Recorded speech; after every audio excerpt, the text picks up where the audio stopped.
சேலத்தில் 400 ஆண்டுகள் பழமையான பிரசித்தி பெற்ற சின்ன திருப்பதி வெங்கடேச பெருமாள் கோவிலின் பூட்டை உடைத்து தங்க முலாம் பூசப்பட்ட பொருட்கள் கொள்ளையடிக்கப்பட்ட சம்பவம் பரபரப்பை ஏற்படுத்தியுள்ளது. சேலம் மாநகரில் சின்ன திருப்பதியில் சுமார் 400 ஆண்டுகள் பழமையான வெங்கடேச பெருமாள் திருக்கோவில் உள்ளது. இந்து சமய அறநிலையத்துறை கட்டுப்பாட்டில் உள்ள இந்த கோவிலில் கடந்த சில ஆண்டுகளில் 2 முறை கொள்ளை சம்பவம் நடந்துள்ளது.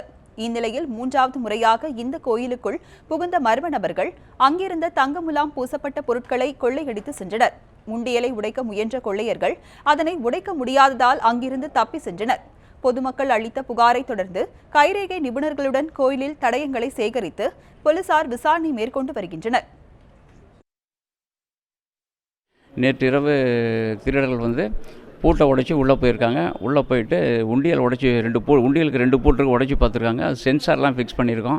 சென்சார் இருந்தனால அந்த உண்டியலேருந்து பணம் எதுவும் திருடு போகல.